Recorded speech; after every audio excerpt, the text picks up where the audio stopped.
আসসালামু আলাইকুম। Welcome to score 9 English language training centre. আমি মোহাম্মদ আশরাফুজ্জামান।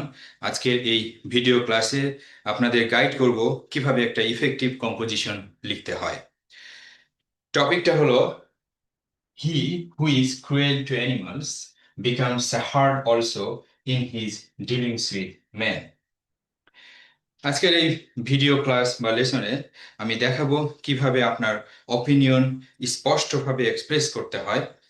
আপনি এগ্রি করুন অথবা ডিসএগ্রি করুন, কিভাবে স্ট্রং রিজনিং ও রিলিভেন্ট এক্সাম্পলস দিয়ে আপনার আইডিয়াটিকে সাপোর্ট করতে হয়। এবং আপনি শিখবেন একটা clear introduction, well developed body paragraphs এবং লজিক্যাল কনক্লুশনে কিভাবে যেতে হয় সেইটা। সেই সাথে কম্পোজিশন স্ট্রাকচারটা সম্পূর্ণটা আমরা আহ, বলে বলে প্র্যাকটিস করব। এবং সেই সাথে useful vocabulary, effective sentence structures এবং রাইটিং টেকনিক্স নিয়েও আলোচনা করব, যাতে আপনার রাইটিং আরো কোহেরেন্ট ও ইম্প্যাক্টফুল হয়। এই ক্লাস মনোযোগ সহকারে যদি আপনি করেন, ক্লাস শেষে আপনি দেখবেন আপনি উৎসাহিত হচ্ছেন লেখার জন্য। হয়তো প্রথমে আপনার আমরা অনেক সময় একটা সমস্যা বোধ করি যে কি লিখবো, সেই শব্দ, আইডিয়া বা ভাষা আমরা খুঁজে পাই না। কিন্তু এই ক্লাসটা যদি আপনি মনোযোগ সহকারে করেন, দেখবেন আপনি লেখার উৎসাহ পাচ্ছেন, আপনি কনফিডেন্স পাবেন লেখার জন্য। এই ক্লাসটা বিশেষভাবে উপকারী তাদের জন্য যারা আইএলটিএস এবং ইউনিভার্সিটি অ্যাডমিশন টেস্টের প্রিপারেশন নিচ্ছেন, কারণ এসব পরীক্ষায় ক্লিয়ারলি অ্যান্ড পারসুয়েসিভলি অপিনিয়ন উপস্থাপন করাটা অত্যন্ত গুরুত্বপূর্ণ। ক্লাস শেষে আপনি একাডেমিক ফর্মাল স্টাইলে ব্যালেন্সড আর্গুমেন্ট উপস্থাপন করতে আরো কনফিডেন্স অনুভব করবেন। So let's get started and improve our writing skills together. আজকের কম্পোজিশন টপিক হলো একটা ফিলোসফিক্যাল স্টেটমেন্ট। একজন দার্শনিক বলছেন, he who is cruel to animals becomes a hard also in his dealings with man. মানে পশু পাখির প্রতি যারা ক্রুয়েল, তারা আসলে পরবর্তীতে মানুষের প্রতিও নিষ্ঠুর আচরণ বা কঠোর আচরণ শুরু করে দেয়। তো আসলে যে ব্যক্তি প্রাণীদের প্রতি নিষ্ঠুর, সে মানুষের প্রতিও কঠোর হয়ে যায়, এইটাই হলো এটার বক্তব্য। তো এইটা এগ্রি ডিসএগ্রি করতে পারেন। এটা আপনি এগ্রি করেন অথবা ডিসএগ্রি করেন, এটা কে আপনাকে সাপোর্ট দিতে হবে, আইডিয়া দিতে হবে, ডেভেলপ করতে হবে।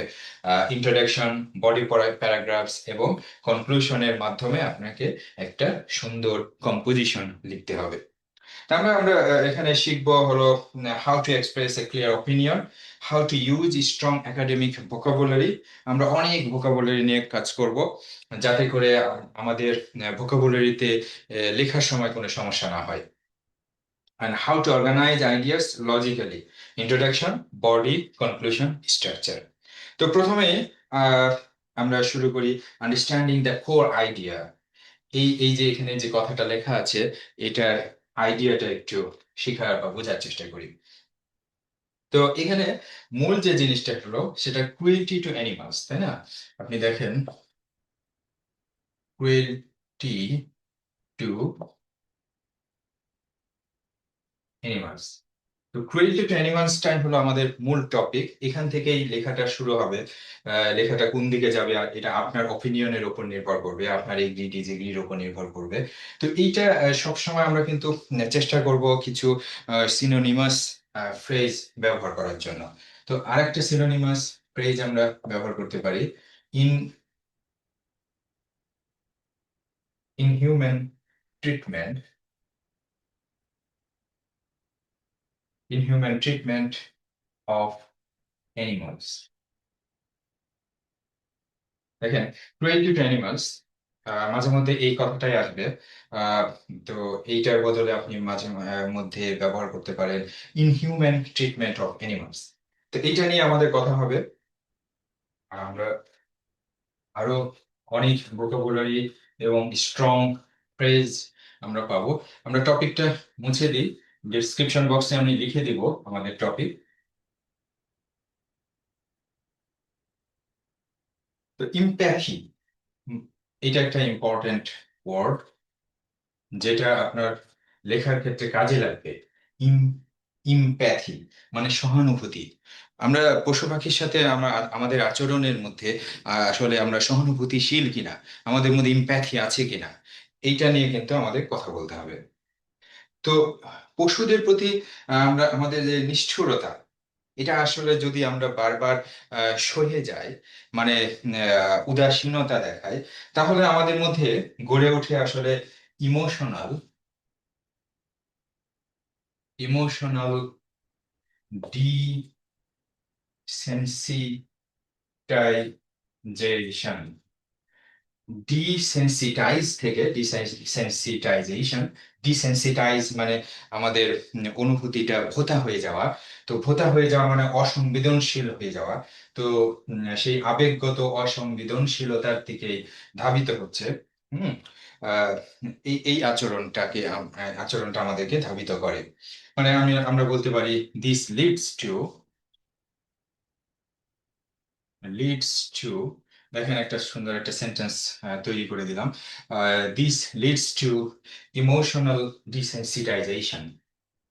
এরকম একটা সেন্টেন্স কিন্তু আপনি প্রথমেই আহ, আহ, শুরু করতে পারেন।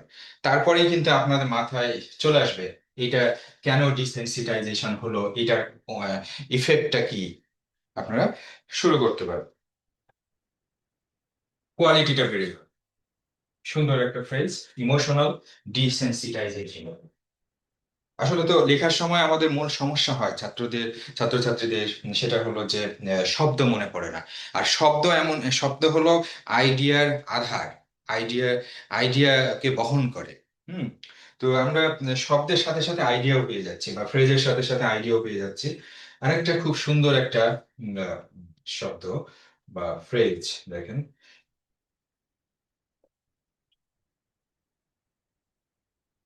Psychological spill over. Psychological spill over মানে এক জায়গায় নিষ্ঠুরতা আরেক জায়গায় মানে স্পিল। স্পিল মানে তো উথলে যাওয়া, তাই না? আহ, ওই যে যখন দেখবেন যে পানি বা দুধ আগুনে ফুটাচ্ছেন, তখন যে উতলে যায়, হ্যাঁ, উছলে পড়ে, সেইটাই হলো স্পিল ওভার। তো সাইকোলজিক্যাল স্পিল ওভার এটা কি এক জায়গার মানে কারণে আরেক জায়গায় এটা উতলে পড়ে আর কি। মানে আহ, বেশি হয়ে আহ, উদ্ভাসিত হয়ে যায়, সেখানে সেখানে কিন্তু বিস্তার লাভ করে। তো এক জায়গায় নিষ্ঠুর আচরণ অন্য জায়গায় ছড়িয়ে পড়ে। তো এইটা, দেখেন, এইটা একটা ফ্রেজ, এটা আমরা একটা সেন্টেন্স করে লিখি। Cruelty cruelty to animals cruelty to animals create cruelty to animals creates a psychological spillover that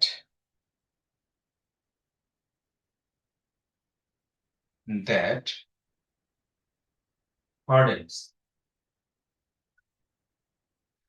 hardens a person's behavior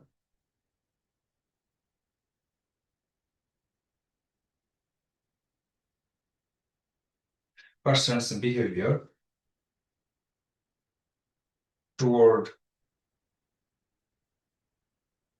fellow humans. Cruelty to animals creates a psychological spillover that hardens a person's behavior toward fellow humans. মানে পশুদের প্রতি নিষ্ঠুরতা সৃষ্টি করে একটা psychological spill over. Psychological spill over মানে কি? একটা মনস্তাত্ত্বিক প্রভাব সৃষ্টি করে, আহ, যেটা যেটা ছড়িয়ে পড়ে আহ, কোথায়? ছড়িয়ে পড়ার কারণে কি হয়? হার্ডেন্স, কঠোর করে দেয় এ পার্সনস বিহেভিয়ার, একটা মানুষের আচরণকে, টুয়ার্ড ফিলো বিহেভিয়ার। মানে প্রাণীদের প্রতি নিষ্ঠুরতা এমন একটা মনস্তাত্ত্বিক প্রভাব তৈরি করে যা মানুষের প্রতি আচরণকেও কঠোর করে তোলে। তো এইরকম একটা সেন্টেন্স কিন্তু দিয়ে যদি আপনি শুরু করতে পারেন, আপনার আর কম্পোজিশনের কোয়ালিটিটা অনেক বেড়ে যাবে এবং আপনি উৎসাহিত বোধ করবেন যে হ্যাঁ, আমি পারছি। ইনশাআল্লাহ আজকের ক্লাসে অনেক সুন্দর সুন্দর ভোকাবুলারি আপনাদের সামনে প্রেজেন্ট করবো, এবং আপনারা এইটা আয়ত্ত করতে পারলেই ভালো কম্পোজিশন লিখে ফেলতে পারবেন।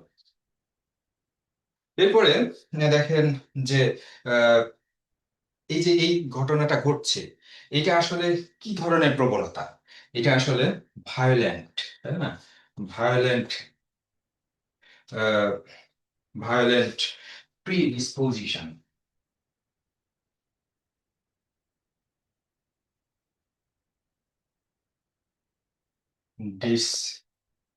ডিসপোজিশন, এটা হলো একটা ভায়োলেন্ট প্রিডিসপোজিশন, মানে সহিংসতার একটা প্রবণতা, তাই না?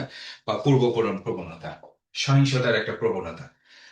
তো এই সহিংস প্রবণতাটা কি আসলে? তার মানে এই রিপিটেড, আমি যদি বলি repeated exposure, exposure to cruelty,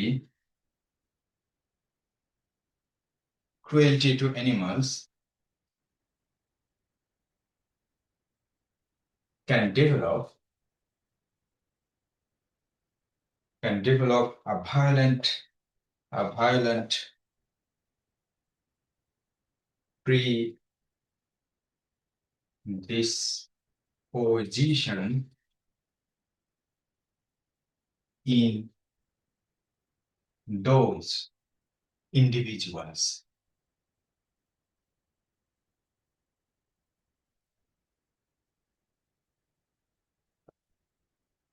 individuals।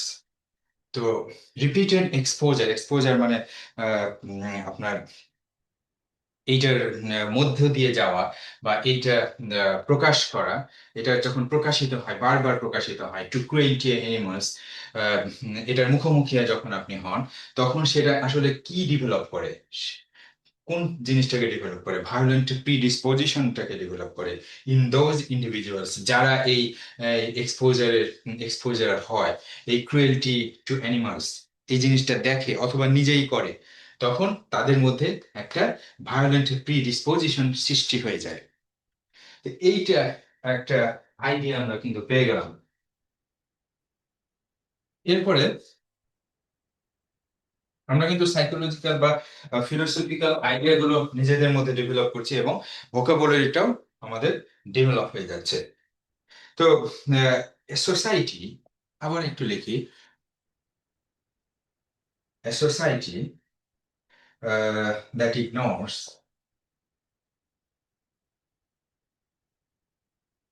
society that ignores animal cruelty,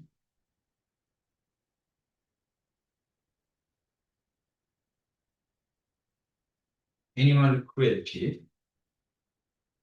risk nurturing,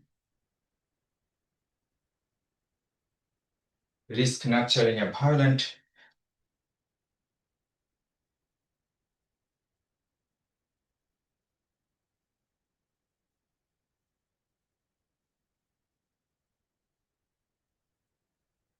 among its youth। ওই প্রিডিসপোজিশন, ভায়োলেন্ট প্রিডিসপোজিশন দিয়ে আরেকটা সেন্টেন্স লিখলাম। হয়তো ওই সেন্টেন্সটা আপনি সিলেক্ট না করে এই সেন্টেন্সটা সিলেক্ট করতে পারেন। এইটা আসলে নিজেদের মধ্যে ডেভেলপের একটা প্রক্রিয়া। আপনি তো সব লিখতে পারবেন না, আপনাকে লিখতে হবে হয়তো 200 ওয়ার্ডস অথবা 250 ওয়ার্ডস এর মধ্যে। সুতরাং আপনাকে সিলেক্টিভ হতে হবে, এবং সিলেক্টিভ যে যে কয়টা আইডিয়া এবং ভোকাবুলারি বা ওয়ার্ড আপনি নিচ্ছেন বা ফ্রেজ নিচ্ছেন, সেইটা সুন্দর করে কোহেরেন্টলি আপনাকে ইউজ করতে হবে সেখানে। Society that ignores animal cruelty risk, risk হয়, তাদের মধ্যে একটা ঝুঁকি থাকে। নার্চারিং এ ভায়োলেন্ট, নার্চারিং মানে লালন করা, violent predisposition among it's youth, এই এই যুবকদের মধ্যে এই সহিংস প্রবণতা গড়ে তোলার একটা ঝুঁকি তৈরি হয়। তো খুব আপডেটেড বা সফিস্টিকেটেড সেন্টেন্স আমরা কিন্তু লিখছি। এই ধরনের সেন্টেন্স আমরা লেখার প্র্যাকটিস করব। এরপরে আমরা কিন্তু এখন একটা আর্গুমেন্ট দাঁড় করানোর চেষ্টা করি। আর্গুমেন্টটা হলো যে ধরেন প্রথমে একটা ফ্যাক্ট, অ্যানিমালদের সম্পর্কে একটা ফ্যাক্ট লিখি, তাই না? Animals R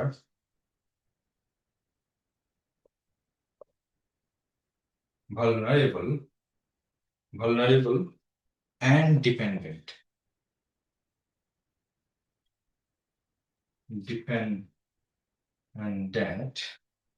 dependent on on sorry on uh, human kindness.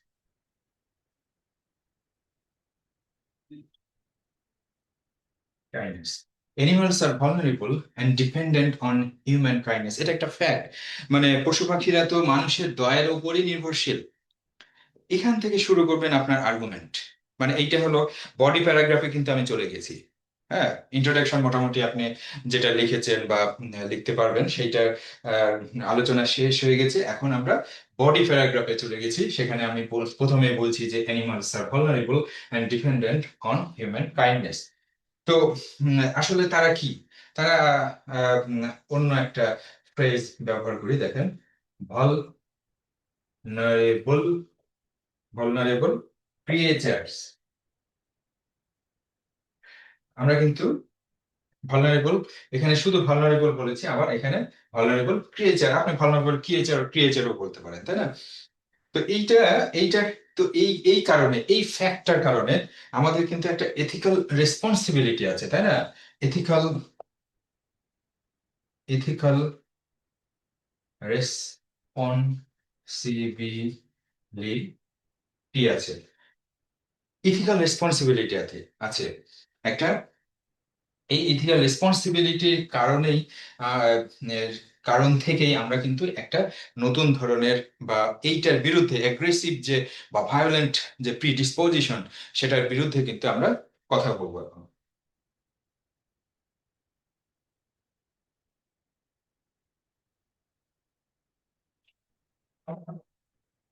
দেখেন, আহ আর একটা সেন্টেন্স লেখার চেষ্টা করি। If someone someone becomes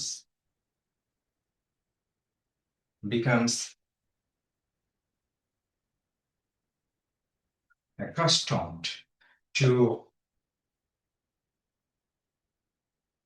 ignoring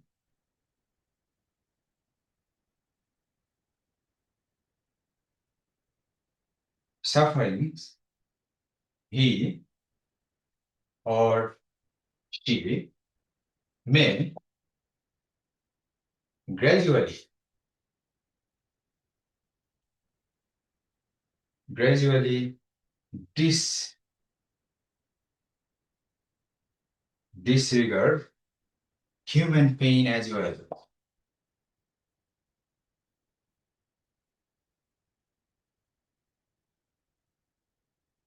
আর্গুমেন্টটা দেখেন ডেভেলপ হচ্ছে।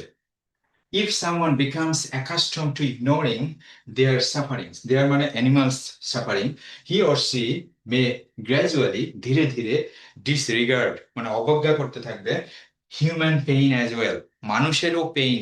মানুষকেও যারা তারা যদি কষ্ট দেয় বা অন্য কেউ যদি কষ্ট দেয়, সেইটার বিষয়ে তারা কোনো প্রতিরোধ গড়ে তুলবে না এবং নিজেকেও সেখান থেকে বিরত রাখবে না। তাহলে আমরা কিন্তু আরেকটু আর্গুমেন্টের দিকে চলে গেছি, তাই না? আর্গুমেন্টটা আরো ডেভেলপ করার চেষ্টা করি। এটাকে আমরা কিন্তু এই যে এই অবস্থা যে ডিসরিগার্ড করছি, এইটা আসলে কি? ক্যালাস, তাই না?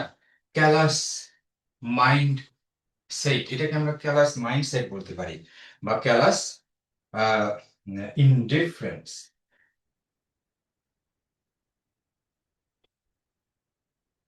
ক্যালাস ইনডিফারেন্স মানে মানে উদাসীনতা, অথবা মাইন্ডসেট মানে উদাসীন মাইন্ডসেট। তো এইটা আসলে তো একটা শোভনীয় নয়, বা এটা অ্যাকসেপ্টেড না, তাই না? আহ, তার মানে এর মধ্যে আছে ল্যাক অফ ইম্প্যাথি, মানে ইম্প্যাথি বা সহমর্মিতার একটা অভাব আছে। তো আমরা তার মানে এই অবস্থা যদি চলতে থাকে, তার মানে আমাদের কিন্তু মোরাল মোরাল ডিটেরিওরেশন ডিটেরিওরেশন ঘটে যাচ্ছে কিনা, মানে নৈতিক অবক্ষয়, ডিটেরিওরেশন ঘটে যাচ্ছে কিনা সেটা দেখার বিষয়। অথবা মোরাল ইরোশন, ক্ষয়, নৈতিক ক্ষয় বা নৈতিক অবক্ষয় ঘটছে, এটা বলা যেতে পারে। কিন্তু তা আমাদের আসলে মানবিক মূল্যবোধ এইটাকে তো তুলে ধরতে হবে, তাই না? হিউম্যান হিউম্যান ভ্যালুস, ভ্যালুসটা সবার উপরে, হিউম্যান ভ্যালুস, হিউম্যান স্ট্যান্ডার্ডসটাকে তুলে ধরতে হবে। এইভাবে আমরা আর্গুমেন্টটাকে ডেভেলপ করতে পারি। এরপরে আমরা আরেকটু সামনে এগিয়ে যাই। তো আমরা এখন রিসার্চ বেসড কিছু পয়েন্ট যোগ করতে পারি। তো আমরা যা রিসার্চ, আমরা আমাদের মতামতটাকে আমাদেরকে এরকম না যে একদম কোনো রিসার্চ পেপার থেকে নিয়ে আসতে হবে, সেটা না। আমরা তো একটা রাইটিং প্র্যাকটিস করছি, তো সেখানে আপনার ওপিনিয়ন আপনি হয়তো অলরেডি পেপার পত্রিকায় বা কোথাও পড়েই ফেলেছেন, সেই জিনিসগুলো, সেই বিষয়গুলো আপনার জানা আছে। তা আমরা সেটা উপস্থাপন করব কিভাবে, সেইটা একটু দেখি। Criminological, uh, nological findings,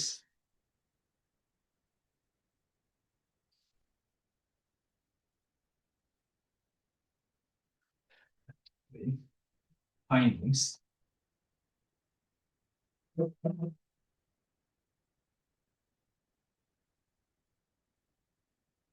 find criminological findings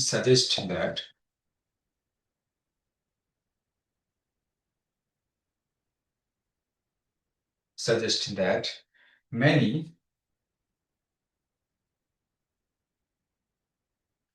violent offenders showed patterns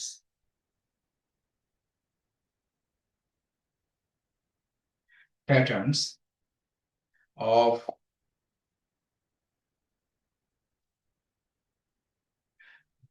animal abuse. এখানে দেখেন একটা নতুন শব্দ আনলাম, অ্যানিমাল অ্যাবিউস। এতক্ষণ কিন্তু অন্য ছিল। এখানে আনলাম অ্যানিমাল অ্যাবিউস, একটু চেঞ্জ করলাম। In their formative years, formative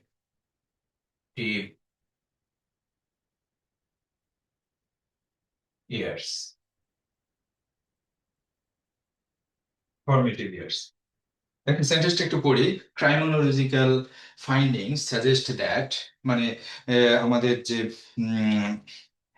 ইতিহাস ও অপরাধতাত্ত্বিক গবেষণায়, হ্যাঁ, আহ, অপরাধতাত্ত্বিক যে গবেষণা সেইটা উল্লেখ করে যে মেনি ভায়োলেন্ট অফেন্ডার্স, অনেক সন্ত্রাসী বা অপরাধী, showed patterns of animal abuse in their formative years, যখন তারা বড় হচ্ছে, আহ, মানে সন্ত্রাসী হিসাবে বা অপরাধী হিসাবে নিজেকে গড়ে তুলছে, সেই সময় তারা কিন্তু এই অ্যানিমাল অ্যাবিউসের সাথে জড়িত ছিল।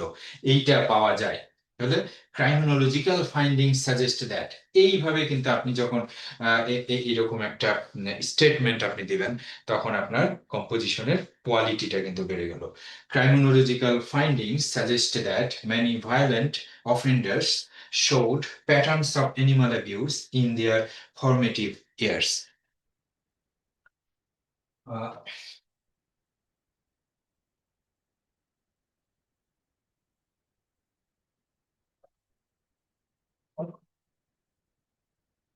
তো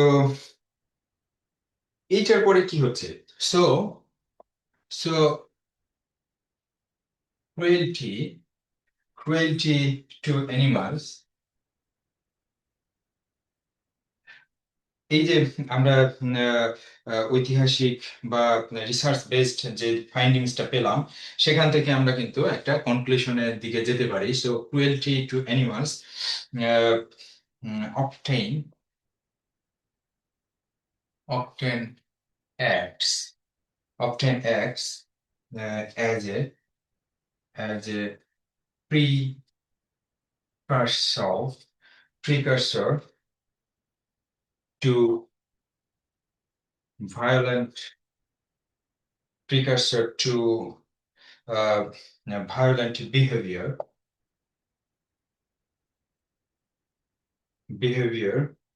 toward humans. দেখেন এখানে একটা ফ্রেজ এসছে acts as a precursor, খুব সুন্দর একটা ফ্রেজ, খুব স্ট্রং একটা phrase. cruelty to animals often acts as a precursor, মানে পূর্ব আহ, লক্ষণ হিসেবে কাজ করে। টু ভায়োলেন্ট বিহেভিয়ার, মানে এই যে অ্যানিমালের প্রতি যখন ক্রুয়েলটি দেখাবে সেটা পূর্ব লক্ষণ কিসের? মানুষের প্রতিও ভায়োলেন্ট বিহেভিয়ারের পূর্ব লক্ষণ।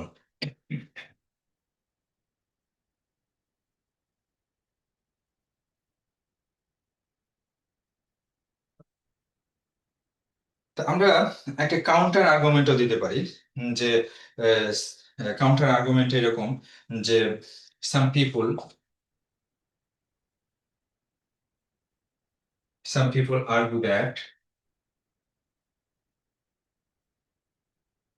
argue that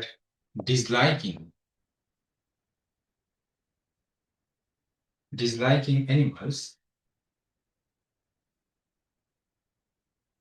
does not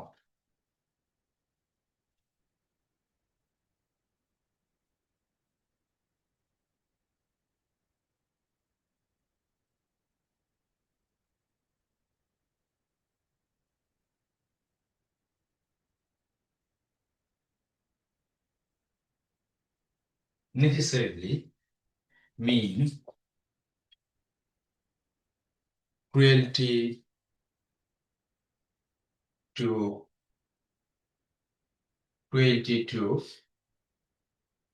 humans. দেখেন সাম পিপল আর্গু দ্যাট, এটা একটা আর্গুমেন্টে যাচ্ছে, counter argument. Some people argue that disliking animals, মানে অ্যানিমালদেরকে অপছন্দ করা, অনেকে অ্যানিমাল অপছন্দ করতে পারে, তো সেইটার দ্বারা এইটা বোঝায় না, ডাজ নট নেসেসারিলি মিন, এটার দ্বারা এটা বোঝায় না যে, এটা বোঝাতেই হবে যে ক্রুয়েলটি টু হিউম্যানস, তারা মানুষের প্রতিও ক্রুয়েল। তো এইটা আপনি এটাকে সাপোর্ট করতে পারেন, আবার ডিসএগ্রিও করতে পারেন। সে তো পরের সেন্টেন্সে আমরা সেটা কি করবেন সেটা আপনার বিষয়।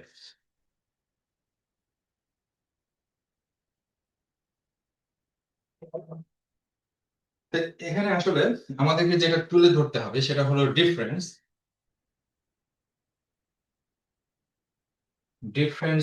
Between disliking disliking and deliberate deli deliberate in human treatment. Difference between disliking and deliberate inhuman treatment, মানে ইচ্ছাকৃত অমানবিক ব্যবহার এবং আহ, আহ, অপছন্দ। অপছন্দটা অ্যানিমালের প্রতি হতে পারে, বা আমি কোনো মানুষকে অপছন্দ করতে পারি, সেইটা। তো এইটার মধ্যে আসলে পার্থক্য আছে কিনা সে জিনিসটা আপনি লিখবেন। আপনি যেটা আপনার মতো করে আপনি লিখবেন, difference between disliking and deliberate inhuman treatment.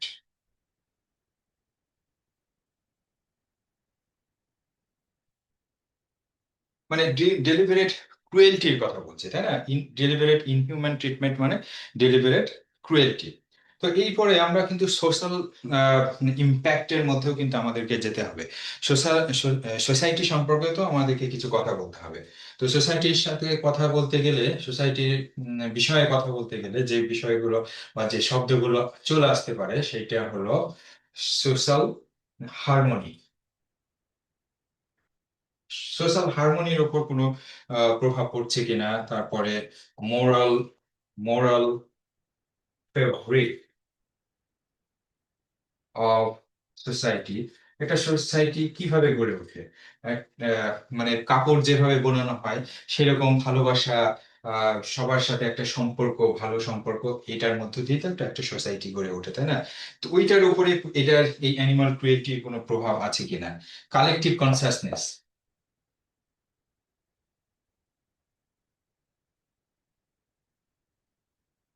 Conscience, collective conscience মানে সামষ্টিক যে বিবেক, মানে সমাজের যে বিবেক সেইটা সেটা কাজ করছে কিনা, ইথিক্যাল রেসপন্সিবিলিটি।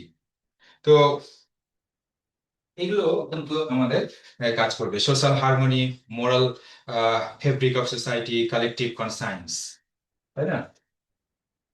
এগুলো, এই শব্দগুলো আমরা ব্যবহার করবো এবং এই শব্দগুলো নিয়ে আমরা কাজ করব আসলে কম্পোজিশনটা লেখার ক্ষেত্রে। সোসাইটি, একটা সেন্টেন্স লিখি,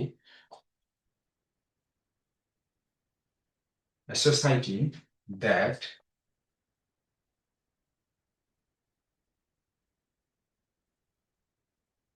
tolerates cruelty to animals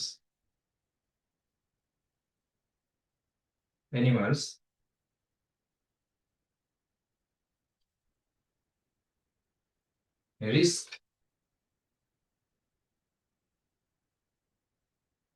fostering a culture of moral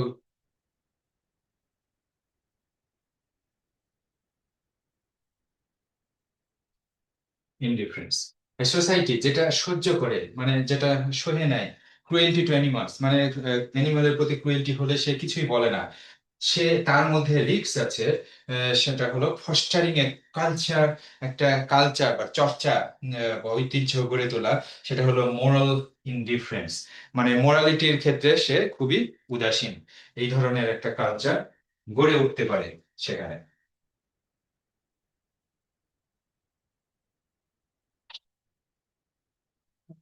তো সেখানে ইথিক্যাল স্ট্যান্ডার্ডসটা কি?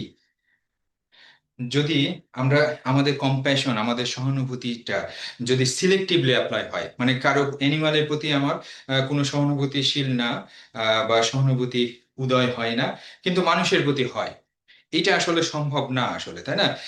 মানে সিলেক্টিভলি অ্যাপ্লাই যদি হয় তাহলে আপনার ইথিক্যাল স্ট্যান্ডার্ডস আসলে ফ্র্যাজাইল, এটা আসলে ভঙ্গুর। তা আমরা একটা কনক্লুশনের দিকে চলে যাব। কনক্লুশনে আপনি লিখতে পারেন, ইন ইসেন্স, ইন, এটা খুব সুন্দর একটা কনক্লুসিভ ফ্রেজ। ইন ইসেন্স মানে মূলত বা সার কথা হলো, আপনি সার কথাটা লিখে দিবেন, ইন মাই,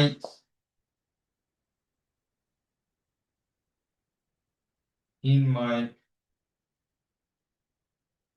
ফার্মলি হেল্ড